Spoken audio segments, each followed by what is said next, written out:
அரை சாலை இதுல வந்து பகவான் முக்கியப்படுறார். புருஷ உத்தம புருஷோத்தம பல மேன்மைகளை எல்லாம் சொல்லிட்டு இதனால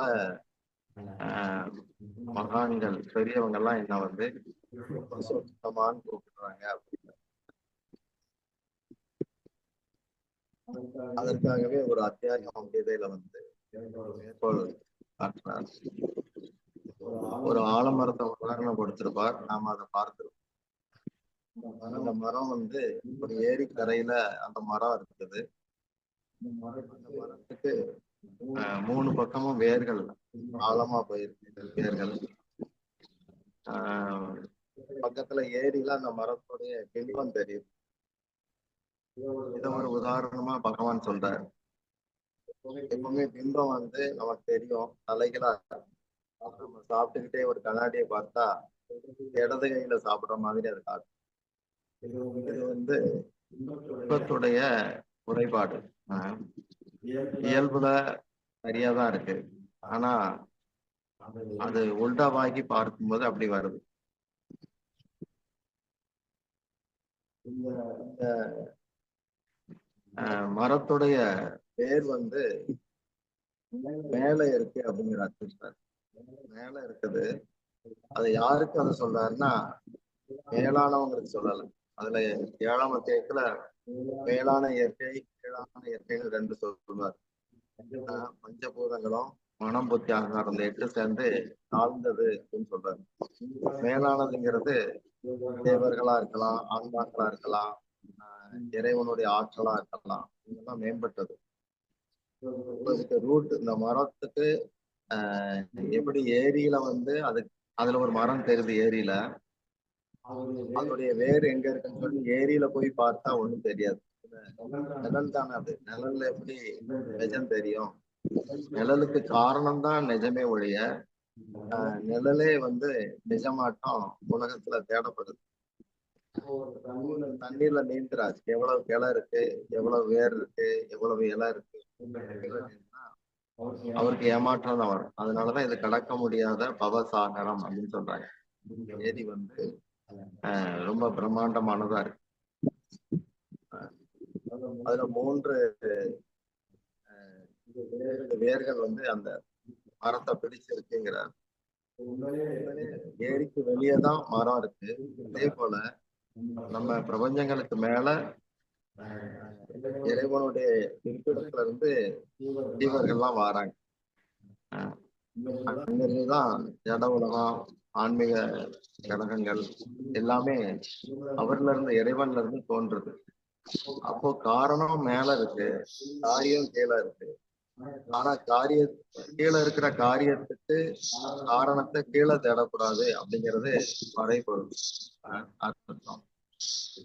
இப்போ இதுல கடோபனிஷத்தை மேற்கோள் காட்டி ஒரு உதாரணம் இருக்கும். அந்த மரத்துல 2 விதமான கனிகள் இருக்கு. ஒண்ணு சுகம் தரக்கூடியது, ஒண்ணு சிரமமானது. இத வந்து இந்த பறவை வந்து ஜீவன்கிற பறவை அதை சாப்பிட்டுக்கிட்டு இருக்கு அப்படின்னு ஒரு உதாரணமும். அதாவது சுகம் தரக்கூடியது பௌதிகத்துல வந்து காமம். தபஸ் வந்து கொஞ்சம் கஷ்டம். காத்தாலே குளிக்கணும், அனுஷ்டானம் பண்ணணும், இதுக்கெல்லாம் கொஞ்சம் கஷ்டம் தான், சிரமமானது. இது வந்து மோட்சத்தை அதாவது விடுபடும் பொருட்டான ஒரு கனி. அது வந்து அனுபவிக்கிறது, இது வந்து விடுபடுறதுக்காக உள்ளது. இப்படி 2 இருக்கு. காமம் மோட்ச அப்படின்னு சொல்றாங்க. காமங்கிறது பிரவருத்தி, மோட்சங்கிறது நிவர்த்தி. இப்படி 2 கனிகள் இருக்கு இந்த உலகத்துல. அப்போ இந்த பறவை வந்து இதுகள்ல உலாதிக்கிட்டு இருக்கு. இன்ப துன்பங்கள்லாம் அது சிக்கிக்கிட்டு அப்படி அதுக்குள்ளே மாட்டிக்கிட்டு 3 வேர்கள் இருக்கு அப்படின்னு சொன்னா அது வந்து குணங்களை சொல்லலாம். குணங்கள் தான் பௌதிக உலகத்துல ஒருத்தவங்க தக்க வைக்கிறது. எந்த குணத்துக்கு அந்த குணத்தவன் வந்து பேர் புகழ் இதுகளுக்கெல்லாம் அடிமையா இருப்பான். அதுக்காகவே அவன் பிறப்பான். ரஜோகுணம் பரபரப்பா இருப்பான், அதுக்காக பிறப்பான். தமோகுணத்தவன் ரஜோகுணத்தவன பிறப்பான்னு சொல்லல கீதையில. ரஜோகுணத்தவன் இங்கேயே இருப்பான் அப்படின்னு. நல்ல குணத்தவன் மேல் கிரகங்களுக்கு போவான். ஆனா பேர் புகழ் ஆசை இருக்கும், உடனாட்டம் இருக்கும். ரஜோகுணத்தவனுக்கு இங்கேயே திரும்ப திரும்ப வந்து போறதுலே நேரம் சரியா போயிடும், காலம் பூரா. தமோகுணத்தவன் வந்து இனி பிறவியை அடைகிறான் அப்படின்னு சொல்றாரு. அப்போ கனிகள் வந்து காம மோட்ச அந்த கனிகள். ஆனா சில சமயம் அது இன்ப துன்ப கனிகள் அப்படின்னு சொல்லுவாங்க. ஆனா மூல அர்த்தம் அப்படிதான். இதுல அத ஊர்வம் அப்படின்னு வரும். அதாவது இதுக்கு ரூட் வந்து மேலதான் இருக்கக்கூடிய தண்ணிக்குள்ள இல்லை அப்படின்னு அத உதாரணம் சொல்றாரு. ஆனா கரை அது வந்து பல கிளைகள் உடையதா இருக்கு. அந்த கிளைகள் எல்லாம் வந்து குணங்களால வரக்கூடிய என்ன விருத்திகளை சொல்லலாம். கிளைகள் நிறைய இருக்குது. இதெல்லாம் வந்து வேத பதங்களை சொல்லலாம். நிறைய உதாரணங்கள் அப்படி கொடுக்கிறார். இதுல அறம் பொருள் இன்பம் வீடு 4 இருக்கு. இந்த அறமும் பொருளும், அறம்ங்கிறது காமத்தை கொண்டுதான், நம்முடைய விருப்பத்தை கொண்டுதான் கர்மத்துல இஷ்டம் இருக்கலாம், இஷ்டம் இல்லாம இருக்கலாம். கர்ம அப்போ காமத்தை கொண்டுதான் இதுல முடிவெடுக்கப்படுது, இன்பத்தை கொண்டுதான் முடிவெடுக்கப்படுது. அதே போல அறம் மோட்சம்ங்கிறதும் அப்படிதான். அதுவும் வந்து அது வந்து நிவர்த்தி விடுபடுற மார்க்கமா இருக்கு. அந்த 4 கனிகள் சொல்லாம 2 சொன்னது காரணம் என்ன காரணம்னா, காமத்தாலதான் ஒருத்தர் அந்த ஆசையினால கடவுளை அடையணுங்கிறது ஒரு ஆசை. காமத்தாலதான் ஒருத்தர் காமத்தாலதான் மோட்சத்தில் காமம் அப்படிங்கிறது. காமம் மோட்சம் ஒரு கணக்கு. இதே போல பொருள் வந்து அறத்தின் பொருட்டு நாம சம்பாதிக்கிறோம்னா அதை நல்ல விதமாவும் பயன்படுத்தலாம், தீய விதமாவும் பயன்படுத்தலாம். அப்போ அப்படிங்கிறத கொண்டு வராங்க. இதனால சுருக்கமா 2 கனிகளை மட்டும் உதாரணம் கொடுத்திருக்கிறாங்க. கிளை வந்து தாழ்ந்தவர்கள் அப்படின்னு. தாழ்ந்ததுன்னா எது? நம்ம முன்னா சொன்னோமே, புத்திரை வச்சு அகங்காரம் இன்ன பிரகிருதி. இன்ன அப்படிங்கிறது அம்சி அப்படிங்கறத எடுத்தார். அவர்கிட்ட இருந்து குணங்கள் வருது. அதுல சொரூபாம்சம்ங்கிறது அவதாரங்களை குறிக்கும். அவரே அப்படி வாரது சொரூபாம்சம். விபின்ன அம்சங்கிறது சில விசேஷ தகுதிகளோட வருவாங்க. பின்ன அப்படிங்கிறது இதெல்லாம் கிடையாது. அது வந்து நொறுங்கி கிடக்கிற மாதிரி. அது முழுமையை சார்ந்து இருந்தா முழுமை அடையலாம், இல்லாட்டி அதுக்கு ஒரு வேல்யூவும் இருக்காது. எப்படி ஒரு பெரிய என்ஜின்ல பெருக்கும் போது ஏதாவது கடந்ததுன்னா பெருக்கி தள்ளிப்பாங்க. ஆனா அது என்ஜின்ல இருக்கும்போது தினமும் அதை பராமரிப்பாங்க. அது மாதிரிதான் இறைவனோட இருக்கும்போது இயற்கை நம்மளை பராமரிக்கும். இறைவனை விட்டாச்சுன்னா அதே இயற்கை நம்மளை வந்து பெருக்கி அள்ளி காஞ்ச இலைகளை எரிக்கிற மாதிரி எரிக்கிறது கொண்டு வந்து அது மாதிரி ஆயிடும். மேலானவர்கள் தேவதேவிகளை குறிக்கும், இறைவனை குறிக்கும். அவங்கதான் வந்து ஆழமான வேர் நாம உற்பத்தி ஆகும். கீழானது வந்து இலைகளை குறிக்குது, ஆண்டவங்க. அது வந்து மனம், புத்தி, அகங்காரம், பஞ்சபூதங்களை குறிக்குது. இது வந்து அஸ்வஸ்த மரம், அஸ்வத்த அப்படிங்கிற அஸ்வம்னாலே இது அஸ்வங்கிறது குதிரைய, அசுபதி இதெல்லாம் குதிரையை குறிக்கிற சொல். குதிரை எப்படி? குதிரையும் குரங்கும் ஒரே இடத்துல நிற்காது, ஓடிக்கிட்டே இருக்கும். அது தாவும் இது ரெண்டும் ஒரே சுபாவம் தான். இதே மாதிரி இந்த பௌதிக இயற்கை வந்து அதே சுபாவத்துல இருக்குது அப்படின்னு மறைமுகமா கிருஷ்ணர் கேலி பண்றாரு. எப்படின்னா, இங்க இருந்த மாதிரி இருக்கும், அப்புறம் இருக்காது. இன்னைக்கு ஒரு புத்தி இருக்கும், நாளைக்கு ஒரு புத்தி இருக்கும். நமக்கு அது இறங்கிறத வச்சு நம்மளே உணரலாம். குரு வாராருன்னா ஒரு மாதிரி இருக்கும், குரு இல்லாட்டி ஒரு மாதிரி இருக்கும். குரு விட்டு விளையாச்சுன்னா இப்படி நமக்கே அந்த அனுபவம் இருக்கு. இதே போல கீழானதுகள் வந்து கீழே நோக்கியே கொண்டு போகும், மேலானதுகள் வந்து மேல் நோக்கி கொண்டு போகும். பகவானுக்கு பொறுத்து வேதங்களை வந்து இலைகளாகவும், அதுல இருக்கிற இப்போ கனி வந்து இலைகளை கொண்டுதான். இலைகள் வந்து காற்றுல இருந்து சுவாசம் கனிங்கிற அந்த பூ கனி இதுகளெல்லாம் அப்படி ஒரு விளைச்சலை தருது. அப்போ வேதம் வந்து இலைகளாட்டம் இருக்கு அப்படின்னு சொல்றாரு. வேதங்களை வந்து எத்தனை ஸ்லோகம் என்ன கருத்து புரிஞ்சிக்க முடியல. அதே மாதிரிதான் அந்த மரத்துல எத்தனை இலை இருக்கு அப்படின்னு சொல்லி தண்ணிக்குள்ள ஒருத்தன் நீந்தி அந்த பக்கத்துல இருக்கிற இலையை எண்ணி பாக்குற மாதிரி அதுல வந்து பதில் இருக்காது. ஆனா முயற்சி இருக்கும், விரயமும் இருக்கும், கால விரயமும் இருக்கும், ஆரோக்கிய குறைவு வரும். ஆனா மற்றபடி வேலை நடக்காது. சைக்கிளை ஸ்டாண்டு போட்டே ஓட்டுற மாதிரி ஒரு வாரம் தொடர்ந்து எங்கேயும் அந்த வண்டி நகராது. அடுத்து பிரவருத்தி தர்மம் அப்படிங்கிறது மனுஷங்களுடைய பொருளாசை, அறம், நல்ல காரியம் செஞ்சா கூட அதனால ஒரு பொருள் கிடைக்கும் ஒரு ஆசை இருக்கு. இதெல்லாம் பிரவருத்தியில வரும். பிரவருத்திங்கிறது தெய்வார்த்தம்ங்கிற சொல்லப்படுகிற இறை ஞானம் வேண்டி செய்யப்படுகிற செயல்கள். அது வந்து நிவர்த்த தர்மம். செயல்கள் இருக்கு. கடவுளை நோக்கியா உலகத்தை நோக்கியா? உலகத்தை நோக்கினா உலகத்துடைய அடையாளம் நம்முடைய மனசு, அந்த மனதுடைய அடையாளம் நமக்கு இருக்கிற புலன்கள், புலன்களுடைய போக்கு புலன்களுடைய விஷயங்கள் பார்த்து கேட்டல் நுகர்தல் மாதிரி புலன் விஷயங்களை வந்து சொல்றாரு. அந்த மரத்துல இருக்கிற துளிர்கள் ஆட்டம் அப்படிங்கிறார்.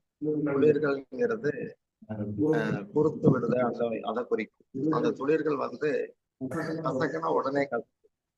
ஆனா கிருஷ்ணர் வந்து கசக்கு சொல்லல, அத பராமரிக்கணும். ஆனா அத வந்து ஆத்ம தத்துவத்துக்காக அதை கொண்டு போகணும். அதுதான் விஷயம். பக்குவமா கொண்டு போகணுங்கிறார். இதுல என்ன சொல்றாரு, மனுஷ லோகேன்னு அதுல வரும். மனுஷனுக்குன்னு அந்த உலகம்லாம் கண்ணுல இருக்கு. பிராணிகளுக்கு எல்லாம் இது ஒரு குறியா தெரியாது. அதுங்களுக்கு சாப்பிட தூங்க அந்த அந்த அதுக்கு மேல ஒன்றும் தெரியாது. மனுஷிய லோகே, மனுஷனுக்கு மட்டும் பொருத்துற மாதிரிதான் சாஸ்திரம் அப்படிங்கிற அர்த்தத்துல மனித லோகம், மனித உலகில் மனிதருக்கு மட்டும் உள்ள உலகத்துல அப்படின்னு சொல்ற. இதுல வந்து கைடு பண்றது விஷயங்கள் தான். கண்ணுக்கு பார்த்தல், காது நுகர்வு, கேட்டல், மூக்கு நுகர்வு, இதுகள் தான் கைடு. எப்படி கைடு பண்ணுதான் அது என்ன சொல்றாருன்னா, வாழும் போதும் இதுகளை கொண்டுதான் அனுபவம், செத்த பிறகு சாரி இதுல வந்து பகவான் முக்கியப்படுறார். புருஷோத்தம பல மேன்மைகளை எல்லாம் சொல்லிட்டு இதனால மகான்கள் பெரியவங்க எல்லாம் என்ன வந்து புருஷோத்தமான்னு கூப்பிடுறாங்க அப்படின்னு. அதற்காகவே ஒரு அத்தியாயம் கீதையில வந்து மேற்கோள் காட்டினார். ஒரு ஆலமரத்தை உதாரணம் கொடுத்திருப்பார். நாம அதை பார்த்திருப்போம். அந்த மரம் வந்து ஒரு ஏரி கரையில அந்த மரம் இருக்குது. அந்த மரத்துக்கு 3 பக்கமும் வேர்கள் ஆழமா போயிருக்கு. வேர்கள் பக்கத்துல ஏரியில அந்த மரத்துடைய பின்பம் தெரியுது. இத ஒரு உதாரணமா பகவான் சொல்றாரு. எப்பவுமே பிம்பம் வந்து நமக்கு தெரியும், தலைகளா நம்ம சாப்பிட்டுக்கிட்டே ஒரு கண்ணாடியை பார்த்தா இடது கையில சாப்பிடுற மாதிரி அது காட்டும். இது வந்து பிம்பத்துடைய குறைபாடு. இயல்புல சரியாதான் இருக்கு. ஆனா அது உல்டாவாகி பார்க்கும்போது அப்படி வருது. இந்த மரத்துடைய வேர் வந்து மேல இருக்கு அப்படிங்கிறார் கிருஷ்ணர். மேல இருக்குது. அது யாருக்கு அதை சொல்றாருன்னா, மேலானவங்களுக்கு சொல்லல. அதுல 7ஆம் அத்தியாயத்துல மேலான இயற்கை கீழான இயற்கைன்னு 2 சொல்றாரு. பஞ்சபூதங்களும் மனம் புத்தி அகங்காரம் இந்த 8 சேர்ந்து தாழ்ந்தது அப்படின்னு சொல்றாரு. மேலானதுங்கிறது தேவர்களா இருக்கலாம், ஆன்மாக்களா இருக்கலாம், இறைவனுடைய ஆற்றலா இருக்கலாம், இதெல்லாம் மேம்பட்டது. இதுக்கு ரூட் இந்த மரத்துக்கு எப்படி ஏரியில வந்து அதுல ஒரு மரம் தெரியுது ஏரியில, அதோடைய வேர் எங்க இருக்குன்னு சொல்லி ஏரியில போய் பார்த்தா ஒண்ணும் தெரியாது. நிழல் தானே அது. நிழல்ல எப்படி நிஜம் தெரியும்?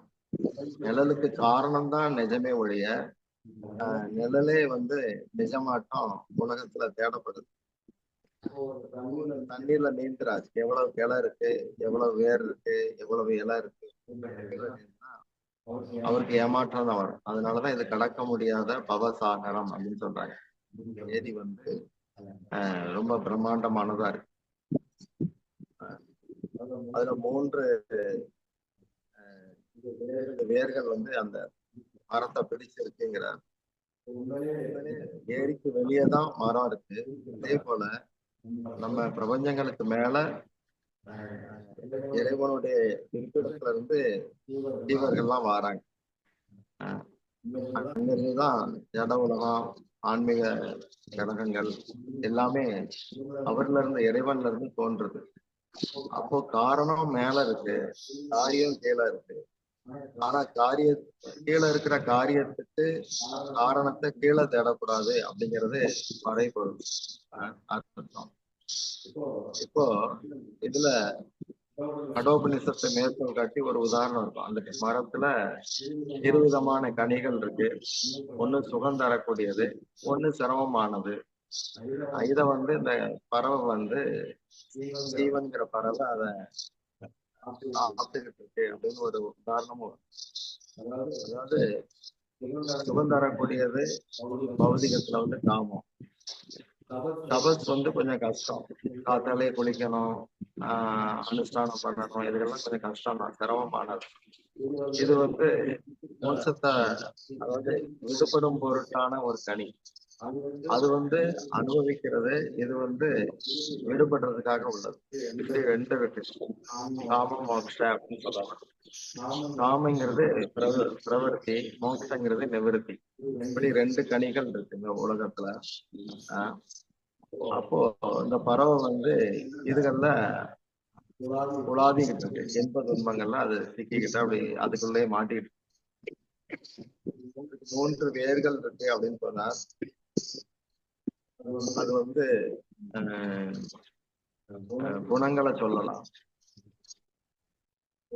குணங்கள் தான் பௌதிக உலகத்துல ஒருத்தவங்க தக்க வைக்குது. எந்த குணத்துக்கு அந்த குணத்தவன் வந்து பேர் புகழ் இதுகளுக்கெல்லாம் அடிமையா இருப்பான், அதுக்காகவே அவன் பிறப்பான்.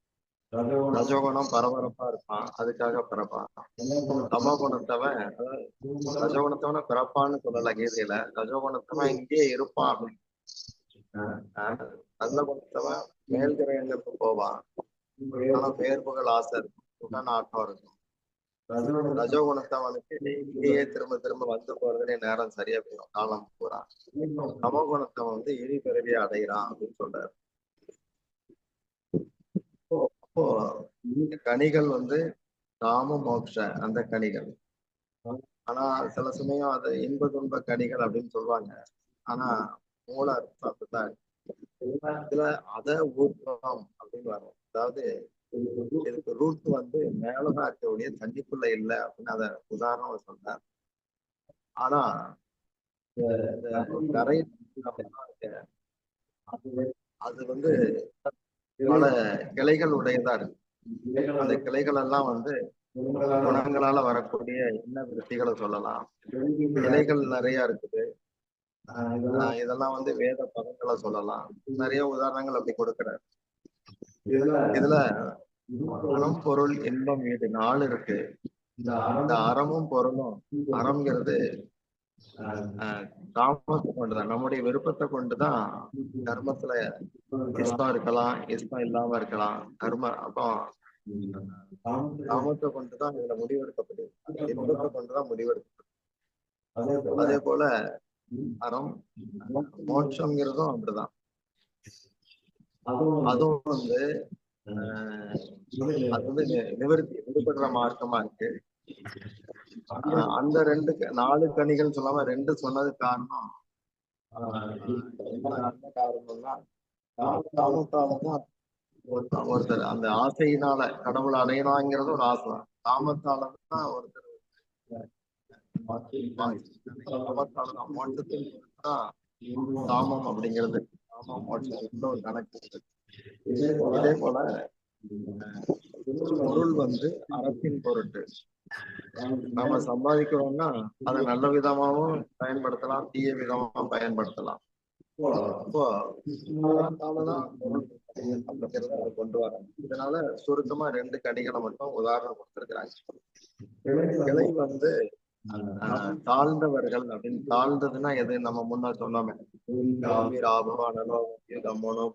வச்சு அகங்காரம் பின்ன பிரகிருதி. பின்ன அப்படிங்கிறது அம்சி அப்படிங்கறது எடுத்தார். அவர்கிட்ட இருந்து குணங்கள் வருது. அதுல சொரூபாம்சம்ங்கிறது அவதாரங்களை குறிக்கும்.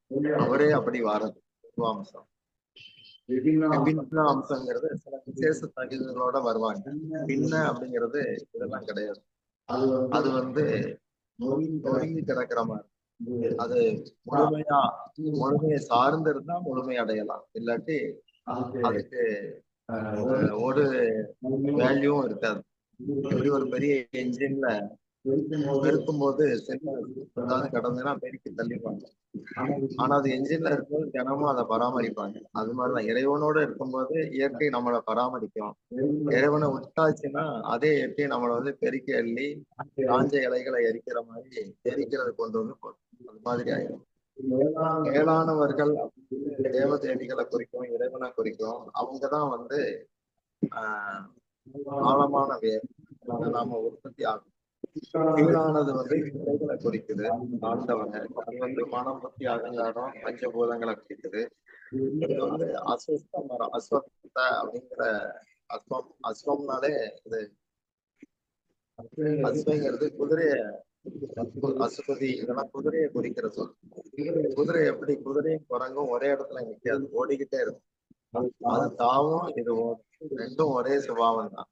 இதே மாதிரி இந்த பௌதிக இயற்கை வந்து அதே சுபாவத்துல இருக்குது அப்படின்னு மறைமுகமா கிருஷ்ணர் கேள்வி பண்றாரு. எப்படின்னா, இங்க இருந்த மாதிரி இருக்கும், அப்புறம் இருக்காது. இன்னைக்கு ஒரு புத்தி இருக்கும், நாளைக்கு ஒரு புத்தி இருக்கும். நமக்கு அது இறங்குறத வச்சு நம்மளே உணரலாம். குரு வாராருன்னா ஒரு மாதிரி இருக்கும், குரு இல்லாட்டி ஒரு மாதிரி இருக்கும். குரு விட்டு விளையாச்சுன்னா இப்படி நமக்கே அந்த அனுபவம் இருக்கு. இதே போல கீழானதுகள் வந்து கீழே நோக்கியே கொண்டு போகும், மேலானதுகள் வந்து மேல் நோக்கி கொண்டு போகும். பகவானுக்கு பொறுத்து வேதங்களை வந்து இலைகளாகவும், அதுல இருக்கிற இப்போ கனி வந்து இலைகளை கொண்டுதான். இலைகள் வந்து காற்றுல இருந்து சுவாசம் கனிங்கிற அந்த பூ கனி இதுகளெல்லாம் அப்படி ஒரு விளைச்சலை தருது. அப்போ வேதம் வந்து இலைகளாட்டம் இருக்கு அப்படின்னு சொல்றாரு. வேதங்களை வந்து எத்தனை ஸ்லோகம், என்ன கருத்து புரிஞ்சிக்க முடியல. அதே மாதிரிதான் அந்த மரத்துல எத்தனை இலை இருக்கு அப்படின்னு சொல்லி தண்ணிக்குள்ள ஒருத்தன் நீந்தி அந்த பக்கத்துல இருக்கிற இலையை எண்ணி பாக்குற மாதிரி அதுல வந்து பதில் இருக்காது. ஆனா முயற்சி இருக்கும், விரயமும் இருக்கும், கால விரயமும் இருக்கும், ஆரோக்கிய குறைவு வரும். ஆனா மற்றபடி வேலை நடக்காது. சைக்கிள ஸ்டாண்டு போட்டே ஓட்டுற மாதிரி ஒரு வாரம் தொடர்ந்து எங்கேயும் அந்த வண்டி நகராது. அடுத்து பிரவருத்தி தர்மம் அப்படிங்கிறது மனுஷங்களுடைய பொருளாசை, அறம், நல்ல காரியம் செஞ்சா கூட அதனால ஒரு பொருள் கிடைக்கும் ஒரு ஆசை இருக்கு. இதெல்லாம் பிரவருத்தியில வரும். பிரவருத்திங்கிறது தெய்வார்த்தம்ங்கிற சொல்லப்படுகிற இறைஞானம் வேண்டி செய்யப்படுகிற செயல்கள். அது வந்து நிவர்த்த தர்மம். செயல்கள் இருக்கு. கடவுளை நோக்கியா, உலகத்தை நோக்கியா? உலகத்தை நோக்கினா உலகத்துடைய அடையாளம் நம்முடைய மனசு, அந்த மனதுடைய அடையாளம் நமக்கு இருக்கிற புலன்கள், புலன்களுடைய போக்கு, புலன்களுடைய விஷயங்கள் பார்த்து கேட்டல், நுகர்தல் மாதிரி புலன் விஷயங்களை வந்து சொல்றாரு. மரத்துல இருக்கிற குளிர்கள் ஆட்டம் அப்படிங்கிறார். துளிர்கள்ங்கிறது குறுத்து விடுத அதை குறிக்கும். அந்த துளிர்கள் வந்து கசக்குனா உடனே ஆனா கிருஷ்ணர் வந்து சொல்லல, அத பராமரிக்கணும். ஆனா அத வந்து ஆத்ம தத்துவத்துக்காக அதை கொண்டு போகணும். அதுதான் விஷயம். பக்குவமா கொண்டு போகணுங்கிறார். இதுல என்ன சொல்றார், மனுஷ லோகேன்னு அதுல வரும். மனுஷனுக்குன்னு அந்த உலகம்லாம் கண்ணுல இருக்கு. பிராணிகளுக்கு எல்லாம் இது ஒரு குறியா தெரியாது. அதுங்களுக்கு சாப்பிட தூங்க அந்த அந்த அதுக்கு மேல ஒன்றும் தெரியாது. மனுஷிய லோகே, மனுஷனுக்கு மட்டும் பொருத்துற மாதிரிதான் சாஸ்திரம் அப்படிங்கிற அர்த்தத்துல மனித லோகம், மனித உலகில் மனிதருக்கு மட்டும் உள்ள உலகத்துல அப்படின்னு சொல்ற. இதுல வந்து கைடு பண்றது விஷயங்கள் தான். கண்ணுக்கு பார்த்தல், காது நுகர்வு, கேட்டல், மூக்கு நுகர்வு, இதுகள் தான் கைடு. எப்படி கைடு பண்ணுதான் அது என்ன சொல்றாருன்னா, வாழும் போதும் இதுகளை கொண்டுதான் அனுபவம், செத்த பிறகும் மேற்கொண்டு வாழ்றதுக்கு ஒரு சரீரம் கிடைக்க போகுது, அதுக்கும் செத்த பிறகும் இந்த சப்தாதி விஷயங்கள் பார்த்தல் கேட்டல் கூட்டிட்டு போகுது அடுத்த உடம்புல. அதனால அந்த விஷயங்களை வந்து அவர் என்ன சொல்றாரு, ஞானத்தால, ஞானம்ங்கிற ஒரு கோடாரியை கொண்டு ஸ்வஸ்தம் அப்படின்னா நாளைக்கு இராது, இன்னைக்கு இருக்குது, இப்போதைக்கு இருந்துகிட்டு வெட்டி வீழ்த்து அப்படிங்கிறார். பொதுவா சம்சார கடலை கடக்கணும் அப்படின்னாச்சுன்னா கடல் இல்லாம பண்ண முடியாது. ஆனா படகு இருந்தா கடலை கடந்துடலாம். கடல் இருந்துகிட்டே தான் இருக்கும். இதே மாதிரி பௌதிக உலகம் இருந்துகிட்டே தான் இருக்கும். நாம அதுல இருந்து அப்பாற்படலாம் அப்படிங்கிற கருத்துல ஞானத்தால இதுல இருந்து விலகி வா அப்படிங்கிறார். அடுத்து முன்ன சொன்ன மாதிரி அம்சிக்கு சொந்தமானதுகள் அம்சங்கள். அம்சங்கள் பல இருக்கலாம். அம்சியுடைய அத்தனை குணமும் ஆற்றலும் ஆற்றலுக்கு அப்படியே இருக்கும். அதாவது அம்சங்களுக்கு உண்டு அவதார புருஷர்கள், அவதாரங்களுக்கு உண்டு. பின்ன ஆற்றலுக்கு வந்து